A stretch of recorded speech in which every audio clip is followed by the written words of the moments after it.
Na, na, na, na. Hanging out down the street, the same old thing we did last week. Not a thing to do but talk to you. We're all right. We're all right. Hello, Wisconsin. Danny, Yes.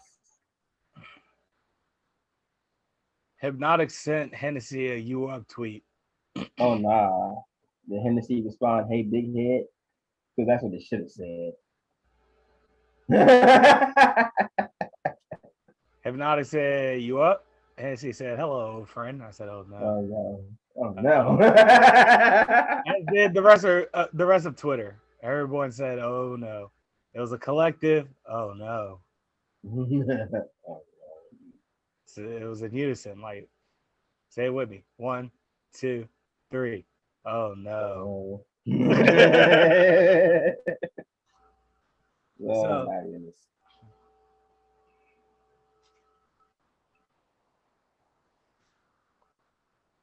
with the surgence of drink mixtures coming out these days,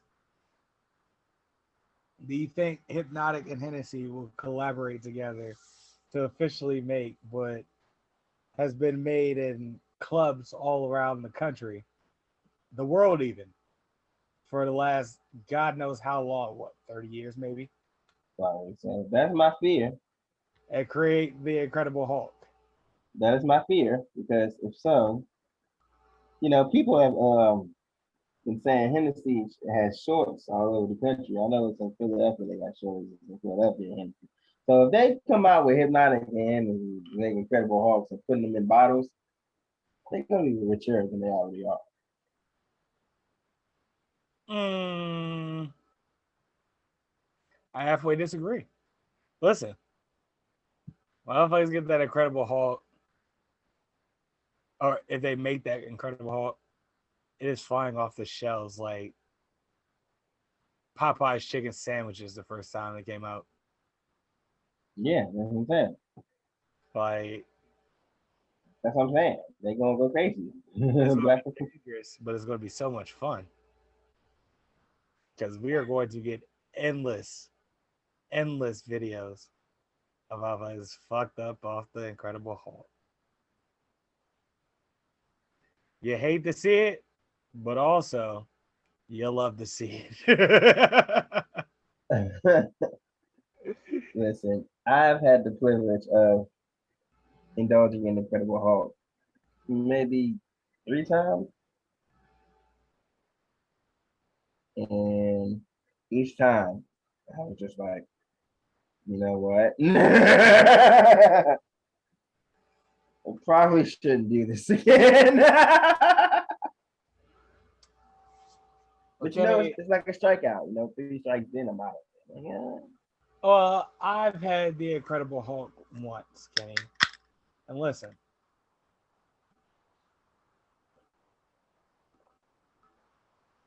Day drink. I fell asleep to eat flowers, sleep to eat flowers for a couple of hours, for a couple of hours, such a beautiful day.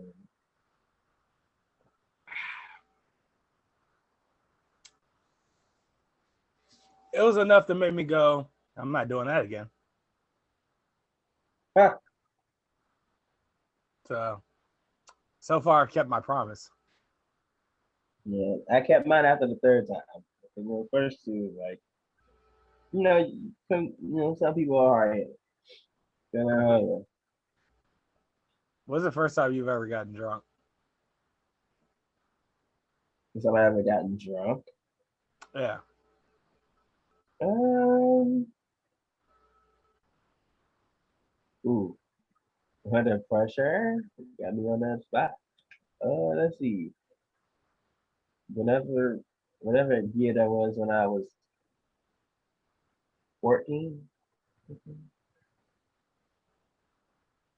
Yeah. All right. I had two first times. I mean, yeah, I had two first times too. Well, one was unceremonious, and the other one was ceremonious. Yeah, you know what I'm saying? One was just like we thought we were drunk, but didn't really know we were truly drunk. We just had enough cups of alcohol, 2 cups of alcohol, and thought we were drunk. And the second time was I was really drunk, like I really knew what drunk was. Y'all didn't drink literal alcohol, did you? No, we Uh, had we had liquor. You know what I'm saying? they could. Liquor. We had some liquor. But you know, my family throws these, these black spaghetti parties, and when you young grandchildren, you like to sneak your way into adult activities. So that's what we did. We got forward of my pop-pop's eggnog, and you know, and Sure. just got spicy. But we weren't really drunk off The of very first time for me, I was at a party and it was mad hot. I demanded water, Kenny. it. I desired it. So I get a water bottle from a friend of mine, and he's like, "Here." I'm like, "Finally, thank you." And I gulped that shit back, not realizing what it was. Vodka. And then I felt the burn, Kenny. Ah, ah. And I asked, "What the hell is this?" And he said, "Vodka." I said, "Oh no. Oh no." Oh no, indeed, boy. We thought Oh, it was sweet. before I knew it, I was out in the backyard fighting a tree. Just, Come just, on, I'll show you who I am. Were you just. swinging like this? I, I woke up the next morning. I didn't know what happened. I just knew my hands hurt. Like, just a mess. However, the first ceremonious time I ever drank, uh, Caleb's friend had a bottle of Patron in the trunk of his car, and we all took shots of it. And that's when I realized I fucking love tequila.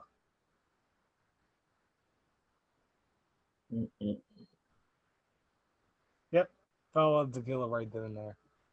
Um, however, that Incredible Hulk, I just like it was yet another unceremonious drinking, but I had already been drinking at that party at that point. So I was very well aware that it was a drink that time. And I was given it, and I looked at the hue and I asked, "Is this Incredible Hulk?" And it just nodded and smiled. I looked down, and I see the bottles.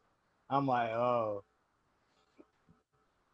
do I want to do this to myself?" And I was already drunk, so I said, "Fuck it." And I drank that. I don't remember what happened the rest of that night, and I don't have any recollection from anyone else or anything like that. I just drank that shit, and that was it. That was probably the only time I've ever gotten blackout drunk. And that's why it prompted me to go, yeah, I'm never doing that again. Yeah, I we hope I did. didn't piss anybody off. The one time I got really drunk when I was ceremoniously was 21.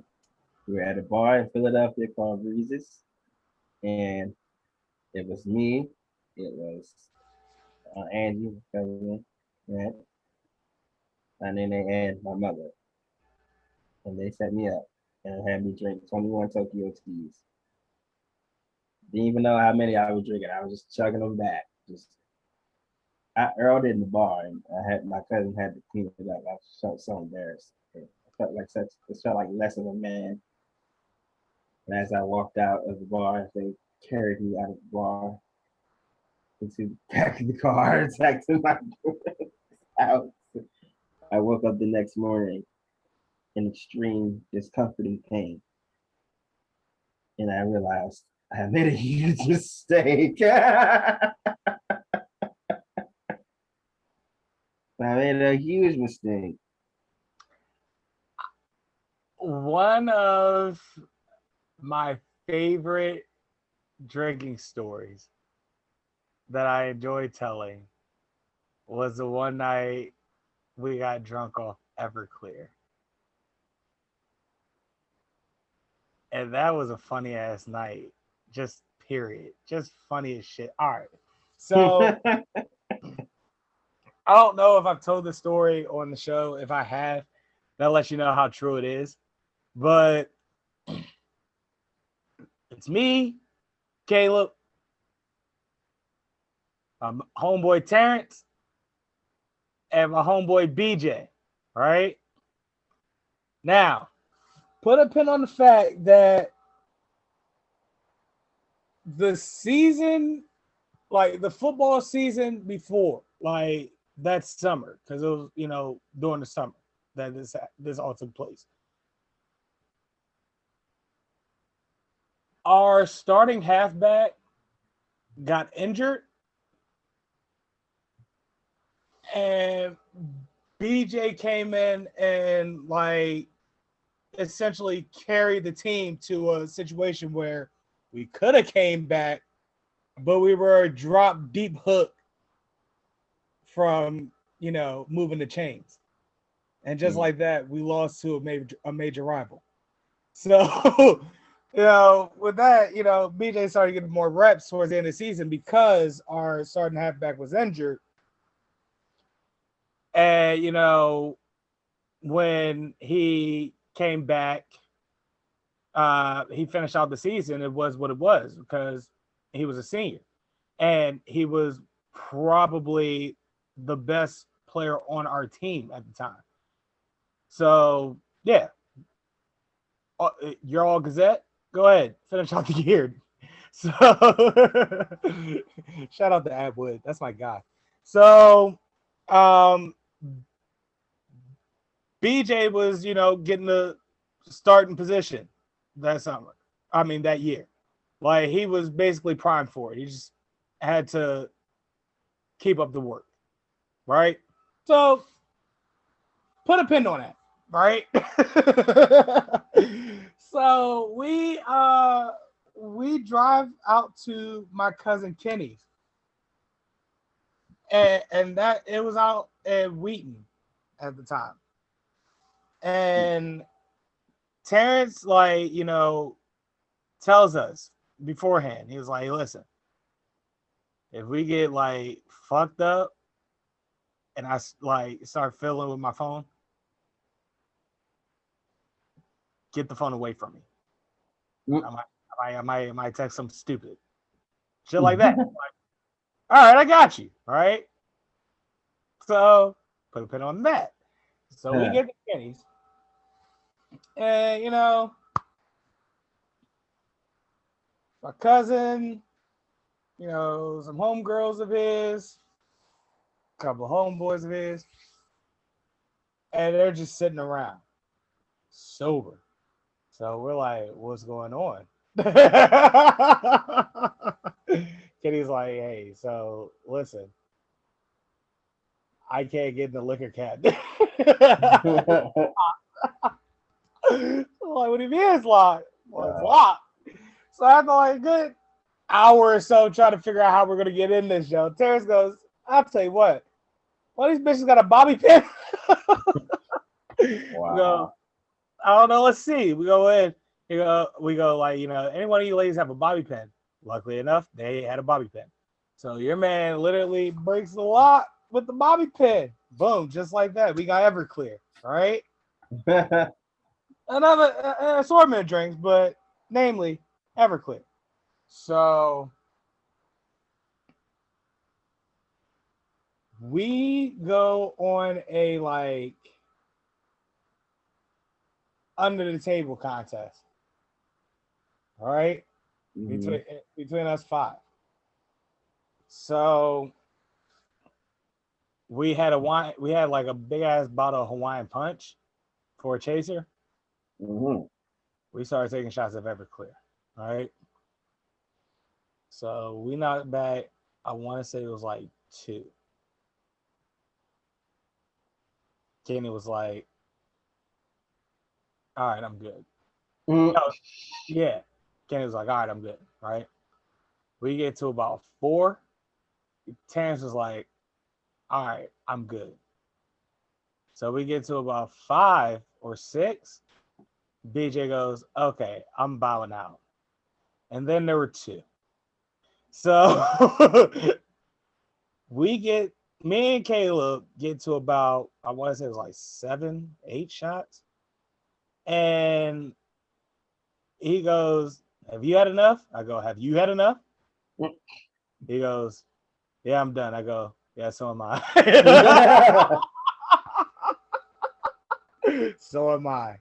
So I go and stagger my way to the couch. And, I'm just sitting there, watching music videos and shit. Completely fucked up. So Caleb sees this. He goes, "Carlos, you've had enough." I go, "I'll tell you when I had enough." And I try to get up and I fell flat on my face, like in one fell swoop. And I immediately hop back up. I go, "Okay, yeah, I had enough. Where's the bathroom?" You've definitely told this story before. Where's the bathroom? So I go to the bathroom. We're getting ready to leave, right? Caleb's driving home. And it's like almost like 4 in the morning. So like everything is empty. No, it's not 4 in the morning. It's like 10, 11 o'clock at night. Because there's a whole football game still going on. A whole high school football game still going on. So the entire drive home from Wheaton to his house in Germantown, BJ just like ranting about how he's rushed for 1,000 yards because we as niggas and he loves us. Mm.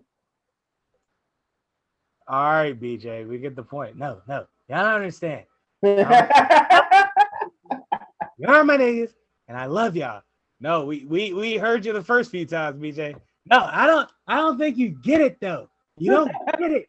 I'm rushing for 1,000 yards this season because y'all my niggas, and I love y'all. No, yeah, I feel you. I don't think you feel me. Yeah, so all the guys doing that ranting, right? Terrence is like, I'm sitting in the back, BJ sitting up front. Terrence sitting sitting to the right or whatever. Look over Terrence. Terrence just slumped over like this. All right. However, I see a phone light. I go, TH, what are you doing? He goes, nothing.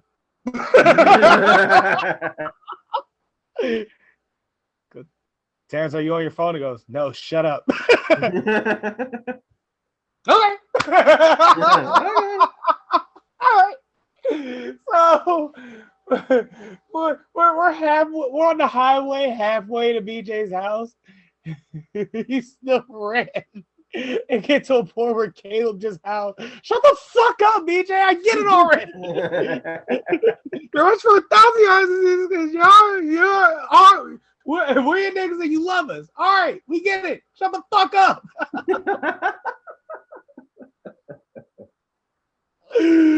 So now let me drop BJ off, right? We drop Terrence off. There's a McDonald's nearby. Caleb goes, "Yo, you want McDonald's?" I go, "I sure do." So we at McDonald's, he get chicken nuggets. I get my fucking quarter pounder bill. And I crush that shit before we even leave the parking lot, bro. I was actually kind of sad. I was like halfway home. He's like eating a little bit of his chicken nuggets and shit. I'm like sick. So finally we get in the house or whatever. I'm getting ready to go to sleep. He's like, "Yo, you want the rest of my chicken nuggets?" I go, "Yes, I do." And I punish that and I go straight to sleep. I wake up the next morning feeling perfectly fine in my mind.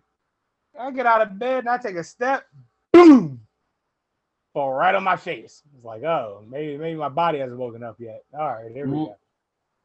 Well, Caleb went to the mall with a friend or whatever, or that was the plan at least. Turns out he got halfway there and got sick. And, well, They had to come back. So he's getting back as I'm getting up. I'm walking out of my room, and as I'm getting ready to head downstairs, I go, "Yo, how was the?" And like he runs right past me, heads straight to the bathroom.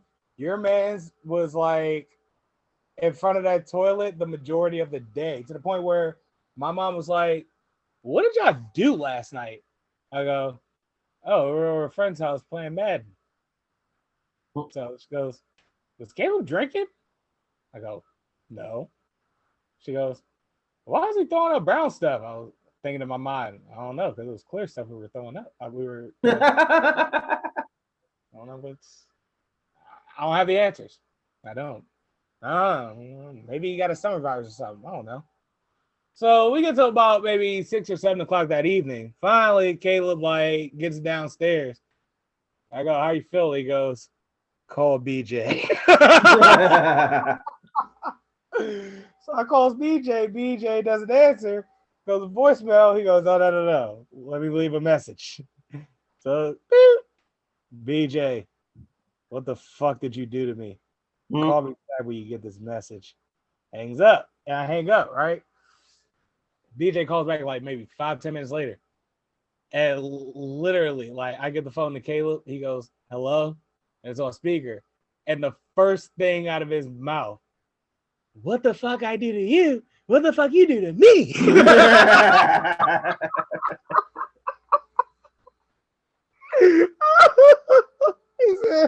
goes, "Nigga, when y'all dropped me off, I walked in the house." He's like, "I had to crawl up the steps." He was like, "I walked to my room. I left the room door open when I left the house." He's like, "I thought I was just going to walk in and fall right into my bed. Boom, walk right into my room door." And guess what? That was my mama. He's like, "My mom walked out the room. She goes, 'You're drunk again, aren't you, BJ?' I go,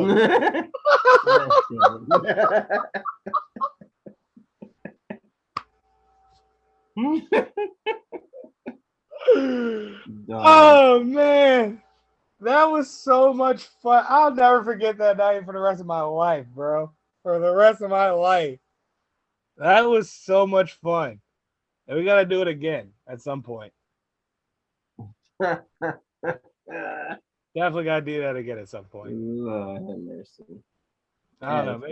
Maybe at some point, whenever BJ get back in town. Actually, when both of them get back in town, maybe we should do that again. That sounds like fun. If you boys are listening to this,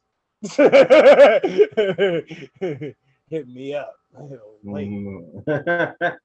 Bad bitches link up. Lord have mercy. Oh man. Let's start this shit. Yeah, what the hell? Right? We're there.